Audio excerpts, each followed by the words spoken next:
الحمد لله وكفى وسلام على عباده الذين اصطفى. أما بعد فأعوذ بالله من الشيطان الرجيم. بسم الله الرحمن الرحيم. الحمد لله رب العالمين الرحمن الرحيم مالك يوم الدين. إياك نعبد وإياك نستعين. اهدنا الصراط المستقيم صراط الذين أنعمت عليهم غير المغضوب عليهم ولا الضالين. صدق اللہ العظیم. آج ہماری دورہ تفسیر کے حوالے سے پہلی کلاس ہے، جس میں کوشش یہ کریں گے کہ اس مختصر وقت میں قرآن کریم کے بنیادی مضامین، اہم جو عنوانات ہیں، ان کے حوالے سے باقاعدہ تفسیر اور مکمل ترجمہ ظاہر ہے کہ اس مختصر وقت کے اندر ممکن نہیں ہوگا. اس وجہ سے ہم کوشش یہ کریں گے کہ قرآن کریم کے مضامین کا خلاصہ، جو عام فہم چیزیں ہیں، ان کو اپنے انداز میں آپ حضرات کے سامنے پیش کریں، جو اپنے بزرگوں سے اور اپنے اسلاف سے، اپنے اساتذہ کرام سے ہم نے پڑھا ہے اور سنا ہے. سب سے پہلی بات تو یہ ہے کہ ہمارا جو عنوان ہے دورہ ترجمہ و تفسیر، تفسیر کا جو لفظ ہے پہلے ہم اس کو سمجھ لیتے ہیں. تفسیر کا لفظی مطلب ہوتا ہے کسی چیز کو کھولنا، اس کی وضاحت کرنا اور اس طرح بیان کرنا کہ وہ مخاطب کی سمجھ میں آ جائے. اس کو تفسیر کہا جاتا ہے. اور تفسیر کا جو مقصد ہے بنیادی طور پر وہ یہ ہے کہ قرآن کریم کے معانی کو، اس کے مفاہیم کو انسانی ذہن اور سوچ کے نزدیک لے کر آنا، اسے انسانی سمجھ کے قابل بنانا. اور اس کے لیے ظاہر ہے کہ کبھی تمثیلات کا، مثالوں کا سہارا لیا جاتا ہے، کبھی انسان کے ارد گرد اور اس کے دائیں بائیں جو کچھ پیش آ رہا ہوتا ہے ان واقعات کی روشنی میں اور ان احوال کی روشنی میں قرآن کریم کو سمجھنے کی کوشش کی جاتی ہے.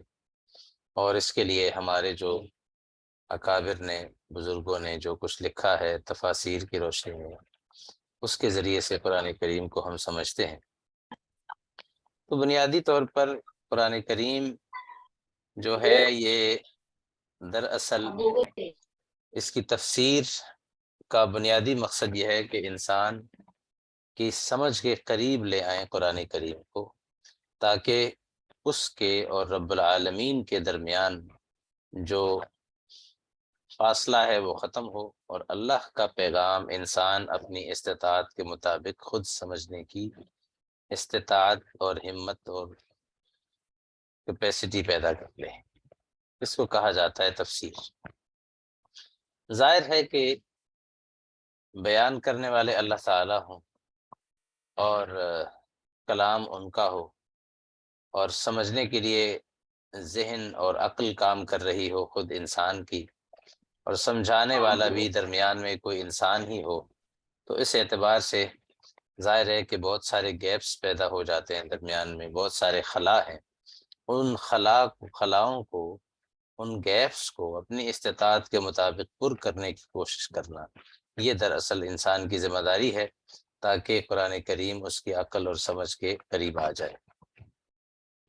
پھر اس کے لیے جو معاون علم ہے، یعنی وہ علوم جو انسان کو تفسیر میں فائدہ دیتے ہیں، جن کے بغیر انسان تفسیر نہیں کر سکتا، قرآن کریم کی اسے نہیں سمجھ سکتا، وہ کون کون سے علوم ہیں، ہمیں یہ بھی معلوم ہونا چاہیے.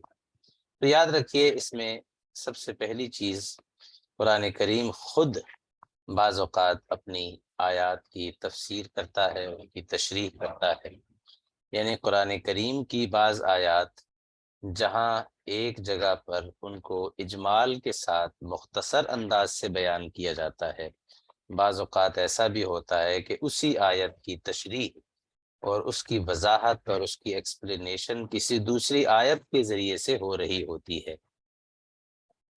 تو یہ بھی ایک بڑی اہم چیز ہے تفسیر کے اندر کہ خود قرآن سے قرآن کو سمجھا جائے۔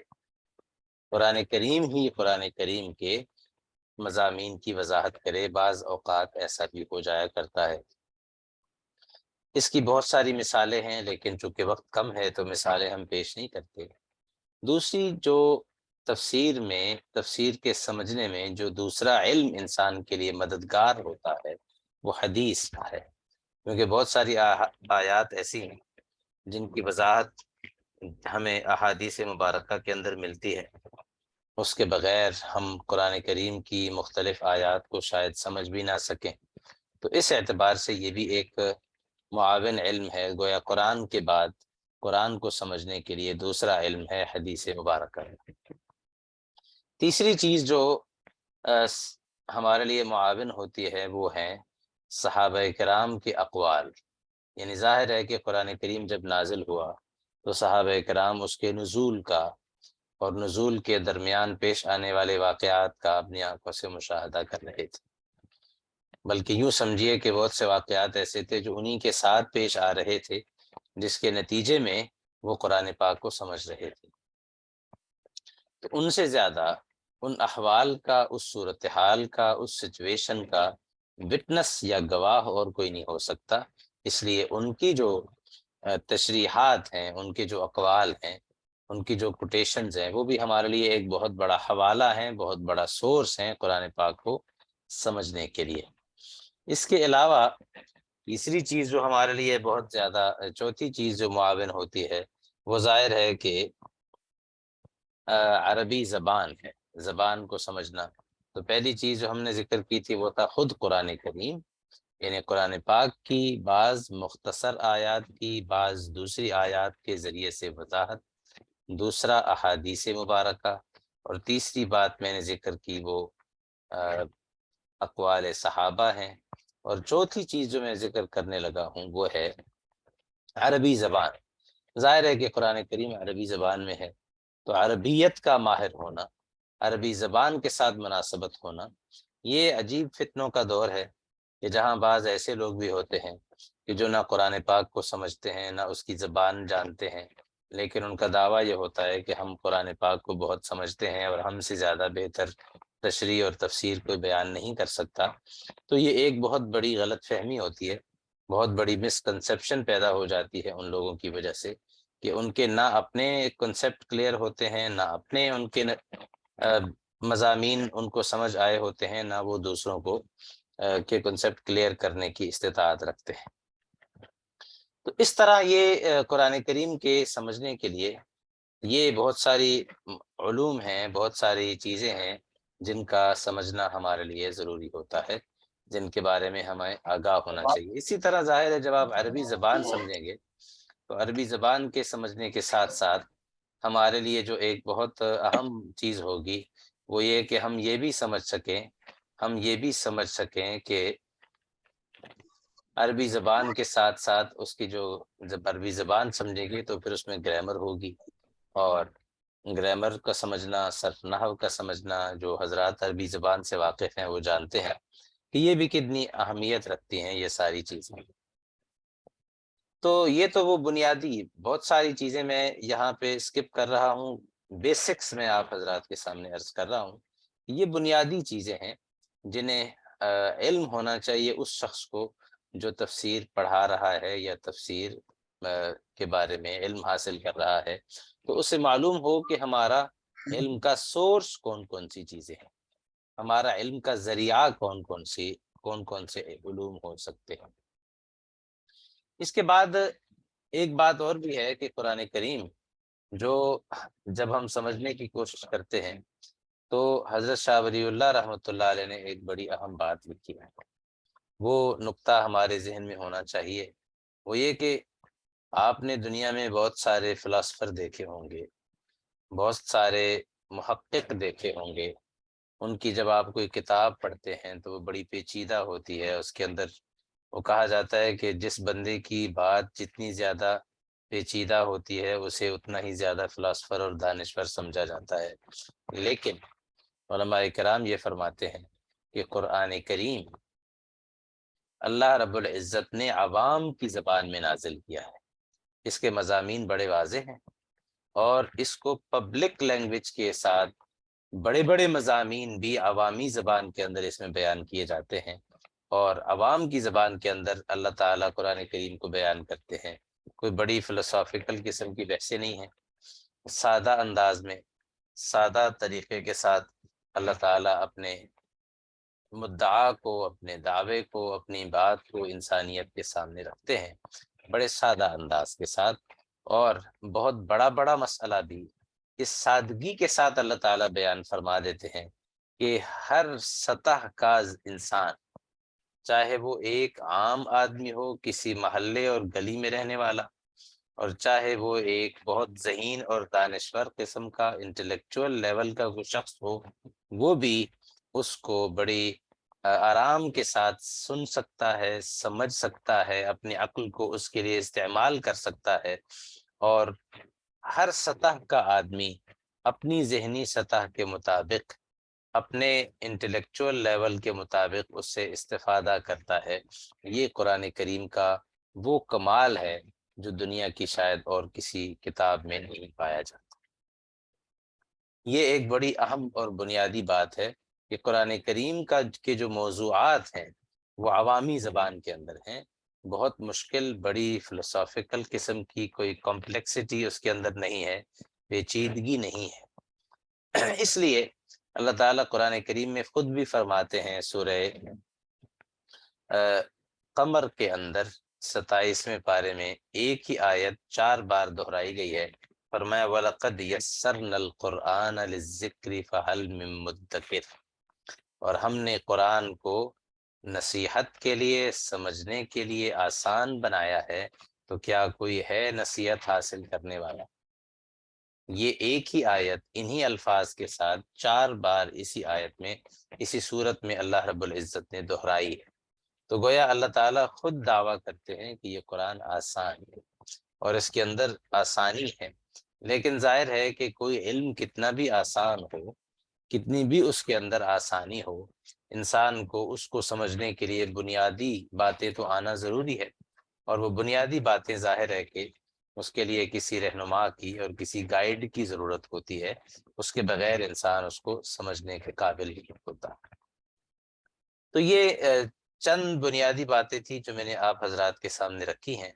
پھر قرآن کریم اس کے جو ظاہر ہے کہ 23 سال میں قرآن کریم نازل ہوا، اور میں ایک بات عرض کروں کہ اس وقت کے مشرکین مکہ جو تھے وہ بھی یہ سوال کیا کرتے تھے کہ اللہ تعالیٰ قرآن کریم کو ایک دم کیوں نازل نہیں کر دیتے، جس طرح اس سے قبل کی آسمانی کتابیں نازل ہوئی، جیسے تورات نازل ہوئی، جیسے انجیل نازل ہوئی، جیسے زبور نازل ہوئی۔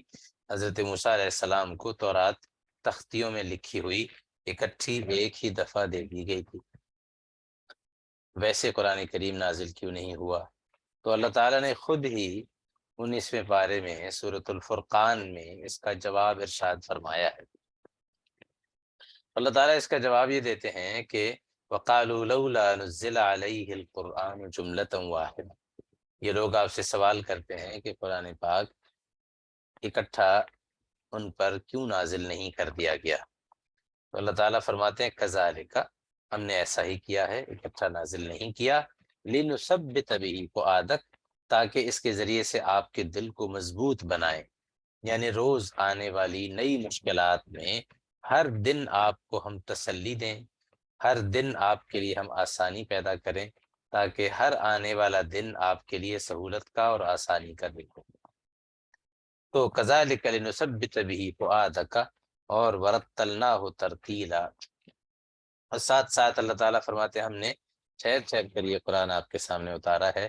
اس کی ایک حکمت یہ بھی ہے کہ جب بھی یہ آپ کے سامنے کوئی اعتراض، کوئی سوال، کوئی اشکال، کوئی کنفیوژن لے کر آتے ہیں، تو اللہ تعالیٰ اس کو نئی آیت نازل کر کے، نئی صورت بھیج کر اسے اسی موقع پر کلیریفائی کر دیتے ہیں، جس سے وہ آیت لوگوں کے اندر اس وقتی سوال کے جواب کو، وقتی سوال کو ایڈریس کرنے کی وجہ سے، اس سوال کا جواب دینے کی وجہ سے لوگوں کے ذہنوں میں رچ بس جاتی ہے، ان کی زندگی کا اور ان کے لائف سٹائل کا حصہ بن جاتی ہے۔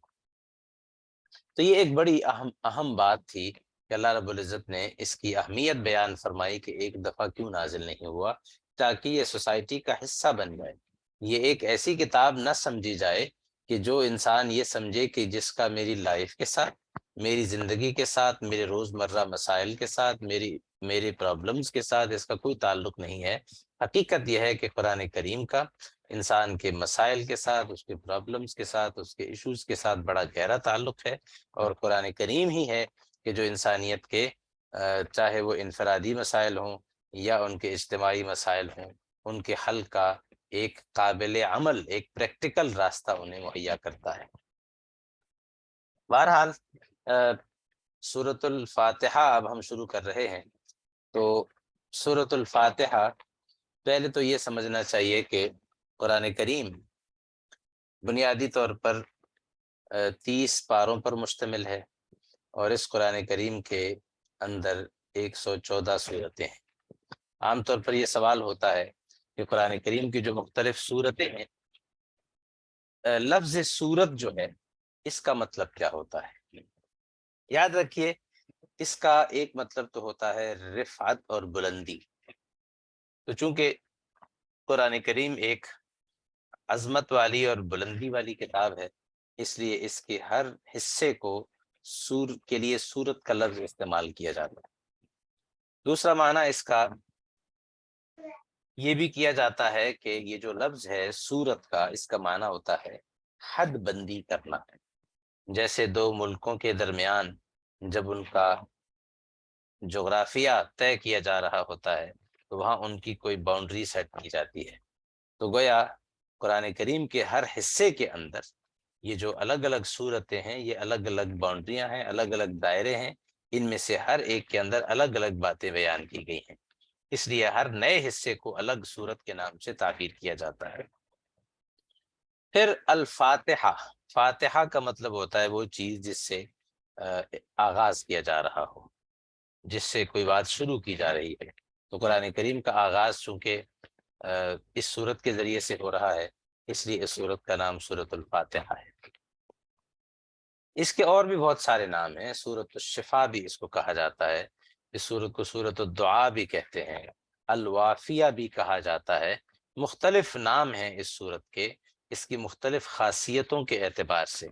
اس سورت کا ایک نام ہے السبع المثانی، یہ قرآن کریم ہی میں 14ویں پارے میں سورۃ الحجر میں اللہ تعالیٰ نے اس سورت کا یہ نام ذکر کیا ہے کہ السبع المثانی، یعنی وہ 7 آیتیں جو بار بار بتکرار دہرا کر پڑھی جاتی ہیں، یہ بھی ایک نام ہے اس سورت کا۔ تو سورۃ الفاتحہ یہ مکی سورت ہے۔ قرآن کریم میں اللہ رب العزت نے اس سورت کی بہت ساری خوبیاں، بہت ساری صفات ہیں اس سورت کے اندر جو اور قرآن کریم کی دیگر صورتوں کے اندر کے حوالے سے نہیں ہے۔ پہلی بات، یہ سورت اتنی مختصر ہے لیکن اس کے باوجود یہ پورے قرآن کریم کے مضامین کا خلاصہ ہے۔ عجیب بات یہ ہے کہ جب قرآن شروع ہوا تو جب آغاز ہوگا تو ہم اس پر بات کریں گے، تو یہ سورۃ الفاتحہ مکی صورت ہے، اور بعض علماء نے یہ لکھا ہے کہ یہ سورت دو بار نازل ہوئی، ایک مرتبہ مکہ مکرمہ میں اور ایک مرتبہ مدینہ منورہ میں۔ تو یہ مکی صورت بھی ہے اور یہی صورت مدنی صورت بھی ہے۔ تو دونوں خاصیتیں اس صورت کے اندر پائی جاتی ہیں۔ ایک رکوع ہے اس صورت کا اور 7 آیات ہیں۔ اس صورت کا آغاز بڑے خوبصورت طریقے سے ہو رہا ہے۔ آپ دیکھیں کہ آغاز ہو رہا ہے بسم اللہ الرحمن الرحیم۔ قرآن کریم کی 114 صورتوں میں سے 113 صورتوں کا آغاز اسی تسمیہ کے ساتھ ہوتا ہے، یعنی بسم اللہ الرحمن الرحیم کے ان الفاظ کے ساتھ، سوائے ایک صورت کے جو سورۃ التوبہ ہے 10ویں پارے میں، اس کے شروع میں بسم اللہ نہیں لکھی گئی۔ اس کی وجوہات پر ہم اس موقع پر بات کریں گے۔ تو بسم اللہ الرحمن الرحیم، با کا مطلب ہوتا ہے ساتھ، اسم کا مطلب ہوتا ہے نام، اور اللہ ظاہر ہے یہ نام ہے اللہ تعالی کا ذاتی۔ الرحمن جو بہت مہربان ہے، سب پر مہربان ہے، الرحمن الرحیم جو بہت مہربان ہے۔ تو آپ دیکھیں کہ جب بائبل کا اور انجیل کا آغاز ہوتا ہے نا، تو اس کا آغاز ہوتا ہے کہ تین شخصیات کا ذکر کیا جاتا ہے اس میں، خدا، اس کے بیٹے اور روح القدس کے نام کے ساتھ۔ یہ اس کے آغاز کے الفاظ ہیں۔ عجیب بات یہ دیکھیں کہ اس کتاب کے آغاز کے جو الفاظ ہیں اس کے اندر ہی شرک کی آمیزش ہے، کیونکہ اس میں تین شخصیات کا ذکر کیا گیا ہے، اللہ تعالیٰ کا، جبرائیل امین کا، اور حضرت عیسیٰ علیہ السلام کا، خدا، اس کے بیٹے اور روح القدس کے نام سے۔ تو ابتدا ہی اس کی شرک کے ساتھ ہو رہی ہے، جبکہ اللہ رب العزت نے اپنی کتاب کا جو آغاز کیا ہے وہ آغاز کیا ہے توحید کے ساتھ، کہ جس میں ایک ہی ذات ہے، ایک اس کا اپنا نام ہے اللہ۔ آپ دیکھیے دنیا میں خدا کے لیے جو الفاظ استعمال ہوتے ہیں نا، ان میں ایک خدا بھی ہے، یہ فارسی کا لفظ ہے، اس کی بھی جمع آتی ہے۔ گاڈ انگریزی زبان کا لفظ ہے، خدا کے لیے بولا جاتا ہے، اس کی بھی جمع ہوتی ہے گاڈس۔ لیکن اللہ تعالیٰ کا ذاتی نام ہے، پرسنل نیم ہے۔ اور دلچسپ بات یہ دیکھیں کہ یہ لفظ واحد استعمال ہوتا ہے، اس کی کوئی جمع نہیں ہے، اس کی کوئی جمع نہیں ہے۔ گویا اس لفظ کے اندر یہ میسج موجود ہے کہ وہ اللہ ایک ہی ہے، کیونکہ اس کا نام بھی ایسا ہے جس کا کوئی تثنیہ اور جمع نہیں ہوتا، جس کے اندر نہ دوئیت ہے، نہ وہ دو ہو سکتا ہے، نہ وہ جمع ہو سکتا ہے۔ ایک سے زائد کا اس کے نام میں امکان ہی کوئی نہیں ہے۔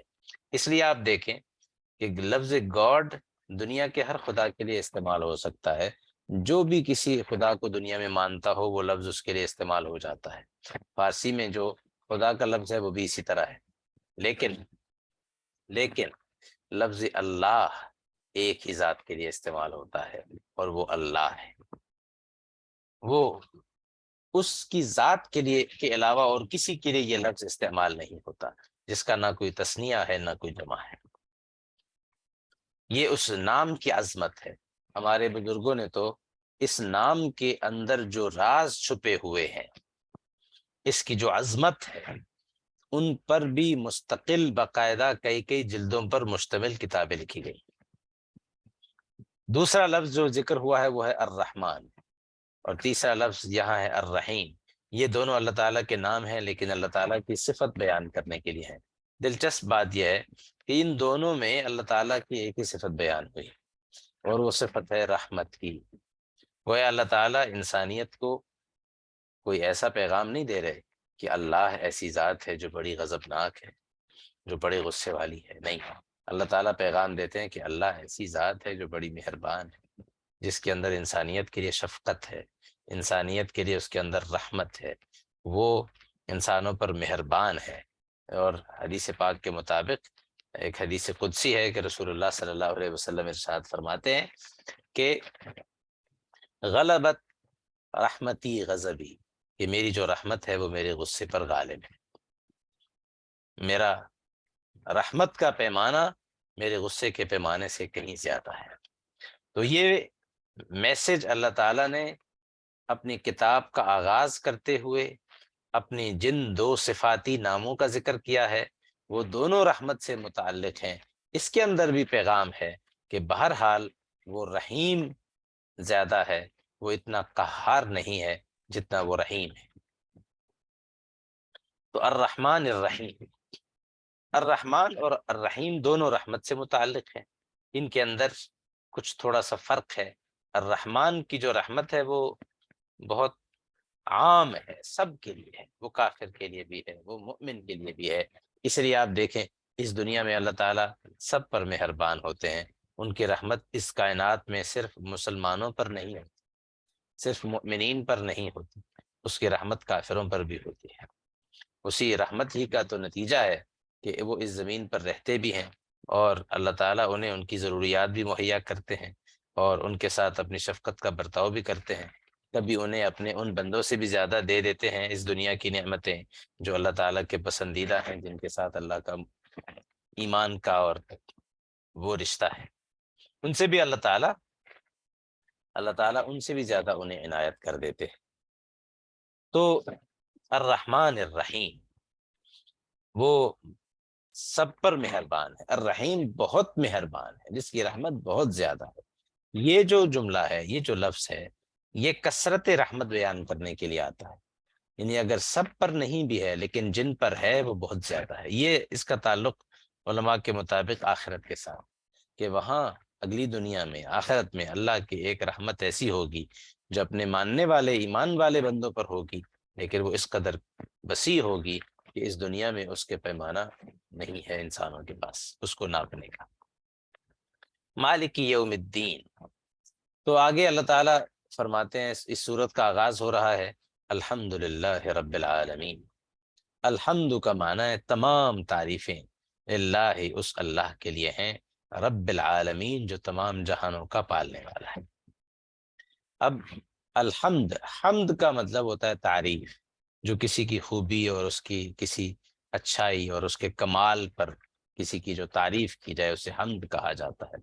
اب ظاہر ہے کہ اللہ سے بڑا با کمال اس کائنات میں اور کوئی نہیں۔ تو اس کائنات میں جو بھی کسی چیز کی تعریف ہو رہی ہے وہ دراصل اللہ تعالیٰ کی تعریف ہو رہی ہے۔ کیوں؟ جب آپ آسمان کی تعریف کرتے ہیں تو دراصل آسمان کے بنانے والے کی تعریف کرتے ہیں۔ جب آپ اس کائنات کے نظام کی تعریف کرتے ہیں تو اس کائنات کے خالق کی تعریف کرتے ہیں، کیونکہ ہر تعریف آخر کار اسی ذات کی طرف لوٹتی ہے۔ جب آپ انسانی ایجادات کی تعریف کرتے ہیں تو ان ایجادات کو تیار کرنے والے انسان کو یہ ذہنی صلاحیت اور یہ دماغی طاقت جس نے عطا کی، دراصل اس کی تعریف کرتے ہیں۔ تو ساری تعریف چاہے وہ اللہ تعالیٰ کی براہ راست ہو یا کسی مخلوق کی ہو رہی ہو، دراصل وہ لوٹتی ہے اللہ تعالیٰ ہی کی طرف۔ رب العالمین، جو تمام جہانوں کا مالک ہے۔ رب کا معنی مالک بھی ہوتا ہے، رب کا معنی تربیت کرنے والا بھی ہوتا ہے، اور یہ جو رب کا لفظ ہے اس کا تعلق تربیت کے ساتھ ہے، اس اعتبار سے کہ تربیت کہا جاتا ہے کسی چیز کو بتدریج، آہستہ آہستہ ایسے پروان چڑھانا، اس طرح اسے ترقی دینا کہ وہ اپنے درجہ کمال تک جا پہنچے۔ تربیت اس کو کہتے ہیں، یعنی ہر زندگی کے مرحلے پر جو اس کی ضرورت ہو وہ اسے مہیا کرنا۔ جیسے ایک بچہ ہوتا ہے، جب وہ دنیا میں آتا ہے تو اس کی آنے کے وقت ضرورتیں کچھ اور ہوتی ہیں، تھوڑا بڑا ہو جائے تو اس کی ضروریات بدل جاتی ہیں، جیسے جیسے اس کی گروتھ ہوتی رہتی ہے اس کی ضرورتیں بدلتی رہتی ہیں۔ تو اس کو ہر موقع پر جو ضرورت پوری کرنا ہے، یہ دراصل اس عمل کو تربیت کہا جاتا ہے۔ تو جس موقع پر جو اسے چاہیے، جو اس کی ضرورت ہے وہ پوری کرنے کو تربیت کہتے ہیں۔ اور وہ رب کس کا ہے؟ العالمین، تمام جہانوں کا۔ عجیب بات دیکھیں، مذاہب عالم میں، دنیا کے دیگر مذاہب میں خدا ہونے کا تصور کیا ہے کہ ہر قوم یہ سمجھتی ہے کہ جو ہمارا خدا ہے وہ ہمارا ہے۔ مسلمان جب کھڑا ہوتا ہے تو وہ کہتا ہے میرا جو رب ہے وہ دراصل صرف میرا نہیں ہے، میرا جو رب ہے وہ دراصل صرف میرا نہیں ہے بلکہ وہ پوری کائنات ہے۔ اس کی شفقت جس طرح مجھ پر ہے اسی طرح اپنے ان بندوں پر بھی ہے جو اس کو مانتے ہیں، اور ان پر بھی ہے جو اسے نہیں مانتے۔ تمام جہانوں کا رب ہے۔ گویا اسلام نے خدا کا، پروردگار کا جو تصور دیا ہے وہ ایک یونیورسل رب کا، یونیورسل خدا کا تصور دیا ہے۔ الرحمن الرحیم، جو سب پر مہربان ہے، بہت مہربان ہے۔ مالک یوم الدین، جو جزا کے دن کا مالک ہے۔ دین کا مطلب ہوتا ہے بدلہ یا جزا یا ریوارڈ بھی اس کو کہہ سکتے ہیں۔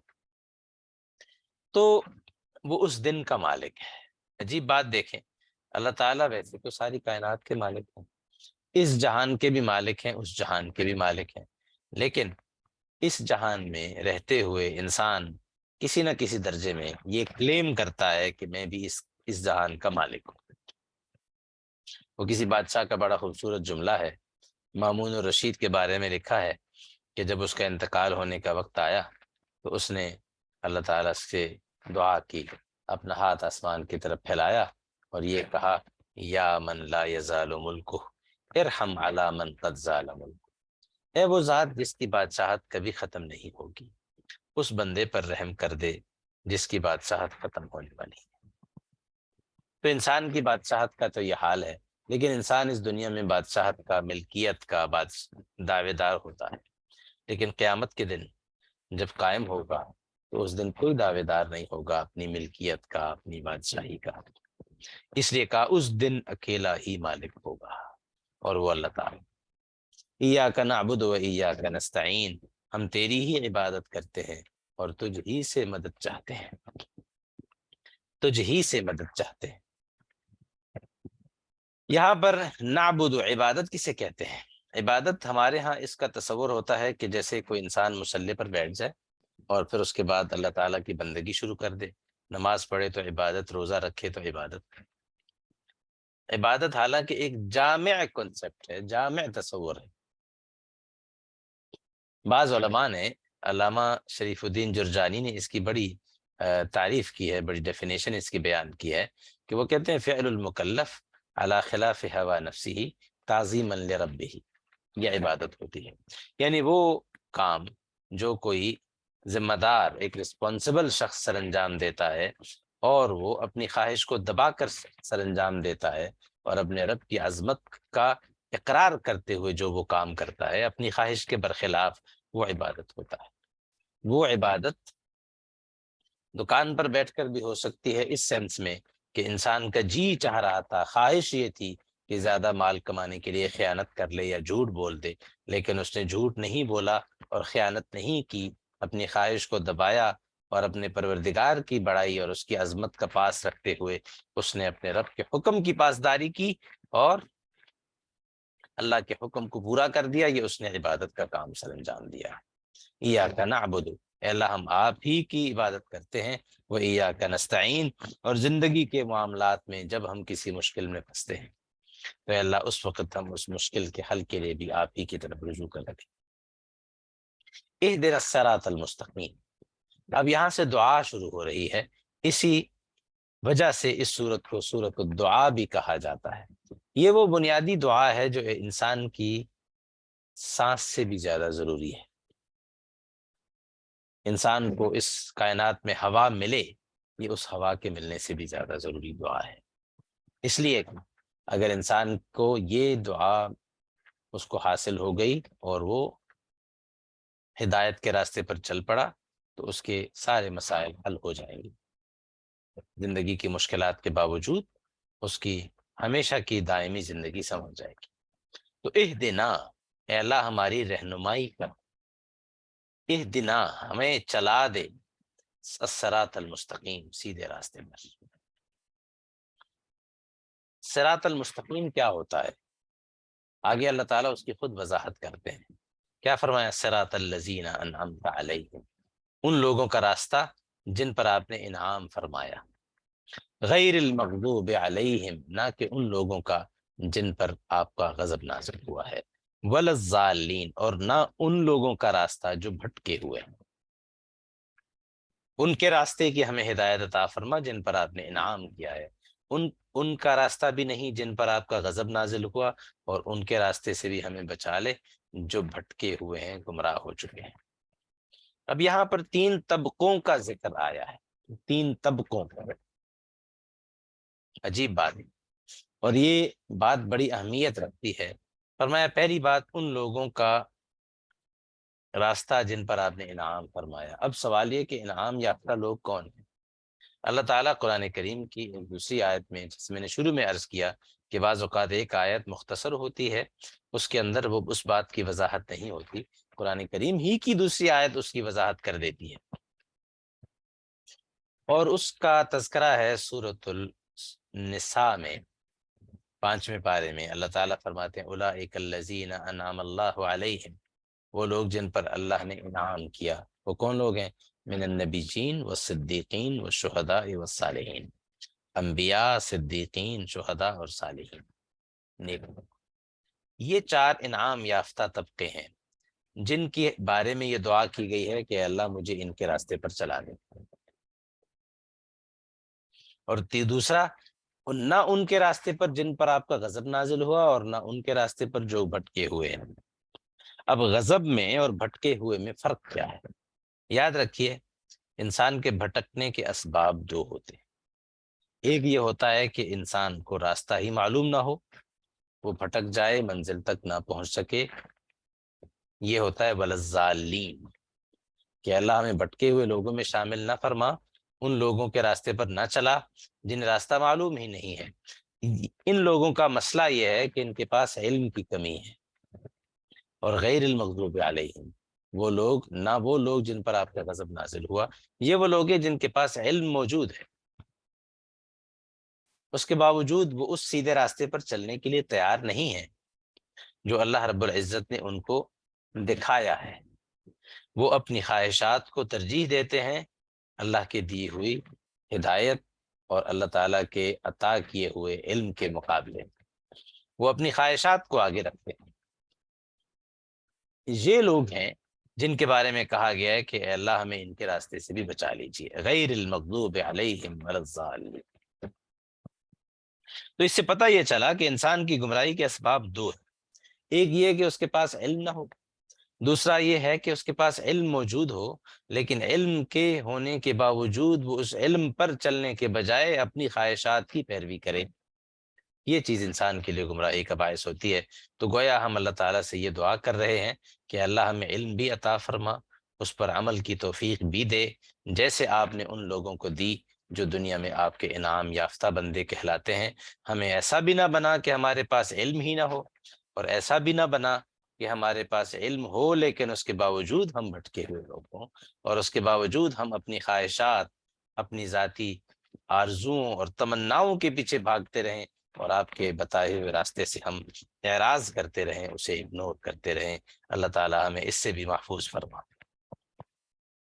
تو یہ بنیادی بات ہے۔ اس سے ایک اور بات بھی پتہ چلتی ہے کہ یہاں اللہ رب العزت نے جب سیدھے راستے کا ذکر کیا تو یہ نہیں فرمایا کہ قرآن کے راستے پر چلو، حدیث کے راستے پر چلو، یہ نہیں کہا گیا۔ اس میں ایک سمجھنے والی بات ہے، وہ یہ کہ اللہ تعالیٰ نے افراد کا ذکر کیا ہے، انسانوں کا ذکر کیا ہے، کہ ان لوگوں کا راستہ جن پر آپ نے انعام کیا، تو لوگوں کا ذکر آیا ہے۔ اس سے پتہ چلا کہ کتاب کے ساتھ ساتھ افراد بھی ضروری ہیں، رجال بھی ضروری ہیں، کیونکہ اگر انسان کے پاس صرف کتاب ہو اور ایسے افراد سوسائٹی میں موجود نہ ہوں جو اپنے عمل سے رہنمائی کرنے والے ہوں، تو پھر بھی انسان پوری طرح سے رہنمائی اور گائیڈنس اور ہدایت حاصل نہیں کر سکتا۔ اللہ تعالی ہمیں عمل کی توفیق نصیب فرمائے۔ آج اسی پر اکتفا کرتے ہیں، باقی انشاءاللہ کل پڑھیں گے۔ کل سے سورۃ البقرہ کا آغاز ہوگا۔ تو یہ سوال یہاں پر ہے کہ اگر ہم کسی انسان سے مدد مانگیں تو یہ کیا شرک کی کوئی قسم ہے؟ نہیں، انسان سے روزمرہ کے معاملات میں، روٹین کے معاملات میں مدد مانگنا یہ شرک میں داخل نہیں ہے۔ مثال کے طور پہ کسی کی کوئی چیز گر گئی ہے، وہ دوسروں سے کہتا ہے کہ میری یہ گری ہوئی چیز آپ اٹھا کر دے دیجئے، تو یہ شرک نہیں ہے۔ روزمرہ کے معاملات میں ایک دوسرے کے لیے مددگار ہونا اور مدد کرنا اور مدد مانگنا یہ احادیث میں موجود ہے، اور یہ مدد کرنے والے کے لیے صدقے کا باعث ہوتا ہے، اس کو تو صدقہ قرار دیا گیا۔ مامون الرشید کی دعا تھی کہ یا من لا یزال ملکہ ارحم علی من قد زال ملکہ، اے وہ ذات جس کی بادشاہت کبھی ختم نہیں ہوگی، اس شخص پر رحم کر دے جس کی بادشاہت ختم ہو چکی ہے۔ جی، علامہ جرجانی کی تعریف تھی کہ فعل المکلف علی خلاف ہوا نفسہ تعظیما لربہ۔ جی، محمد بن بلال صاحب آپ نے ہینڈ ریز کیا ہوا ہے، بتائیں بیٹا۔ السلام علیکم ورحمۃ اللہ وبرکاتہ۔ وعلیکم السلام ورحمۃ اللہ، کیا حال ہے بیٹا؟ ٹھیک ہے؟ جی الحمدللہ استاذ جی۔ جی فرمائیے۔ استاذ جی آپ کی طبیعت کیسی ہے؟ الحمدللہ الحمدللہ۔ استاذ جی وہ حدیث قدسی کے بارے میں تھوڑی سی وضاحت چاہیے۔ کیا سوال کیا ہے آپ کا؟ حدیث قدسی کے بارے میں۔ حدیث قدسی وہ حدیث ہوتی ہے کہ جو جس میں رسول اللہ صلی اللہ علیہ وسلم اس حدیث کو بیان کرتے ہوئے یوں ارشاد فرماتے ہیں کہ اللہ تعالیٰ نے ہی ارشاد فرمایا. جیسے یہ حدیث میں نے آپ کے سامنے ذکر کی کہ اللہ تعالیٰ نے فرمایا کہ اللہ رب العزت نے فرمایا کہ میرا میری رحمت میرے غصے پر غالب ہے. تو یہ جی ٹھیک ہے. جی جی استاد جی، ٹھیک ہے. جزاک اللہ. بارک اللہ. ٹھیک ہے جی، آج اسی پر اکتفا کرتے ہیں، انشاءاللہ کل ملیں گے. آپ حضرات دعاؤں میں بھی یاد رکھیں، اور جو آپ کے ساتھی جو حضرات شامل ہونا چاہیں انہیں آپ انوائٹ بھی کر سکتے ہیں. بارک اللہ فیکم. کلاس ہم کلوز کر رہے ہیں. السلام علیکم ورحمۃ اللہ وبرکاتہ.